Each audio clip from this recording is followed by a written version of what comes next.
गरीब की बेटी शिवानी कुमारी को कौन नहीं जानता। आज अमेरिका और बाबा साहब अम्बेडकर की बदौलत आज वहाँ तक पहुँची हैं।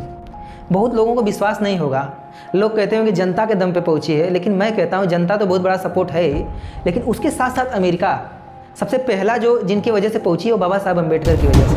आपको पता होगा अपने देश की कैसी स्थिति थी पहले। जो छोटी जाति थे, जिस जाति में शिवानी कुमारी आती है, उसमें पानी पीने का अधिकार नहीं था। इतने कचरे की तरह ज़िंदगी जीते थे लोग, जाति के अनुसार काम करवाते थे, बहन बेटियों को निकलना नहीं होता था, उनके साथ दुर्व्यवहार होता था।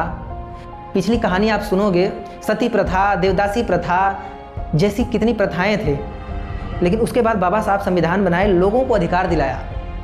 इसके बाद जाके शिवानी जैसी बेटियां आज वहाँ तक पहुँच रही हैं। तो सबसे पहला योगदान अगर किसी का है तो बाबा साहब अम्बेडकर का। इसके बाद भी, संविधान बनने के बाद भी देश में इतने पापी लोग हैं जो कि दलितों पिछड़ों को कभी आगे ही नहीं बढ़ने देते। आज शिवानी कुमारी वहाँ तक पहुँच गई है, इसके बाद भी लोगों की इतनी घटिया मानसिकता है जातिवादियों की। कोई कह रहा है कि गंवार लड़की है, कोई कह रहा है अनपढ़ है, कोई कह रहा है कि आरक्षण की बदौलत आ गई। इतनी जलन है। ये जो लोग कह रहे हैं, जो लतखोर, जो गंदी मानसिकता वाले, वो अपनी बहनों को देखें पहले। उनकी बहनें नंगी हो के रील बना रही हैं, आज बड़ी बड़ी स्टार बन रही हैं। जाके देख लीजिए, किसी भी फिल्मी दुनिया में हीरोइन से लेके कौन है, इनकी बहनें, इनके बुआ ही हैं। तो उनको नहीं ये लोग कह सकते, लेकिन एक गरीब की बेटी जाती है तो इनको जलन होती है। तो आप सोच सकते हैं कितनी बुरी अपने देश में स्थिति है।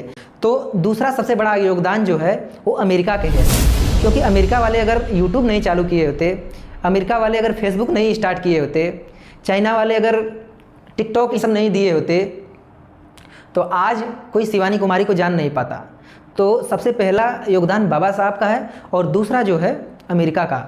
आपको क्या लगता है इस बात में कितनी सच्चाई है? आप लोग कमेंट करके ज़रूर बताइए। धन्यवाद।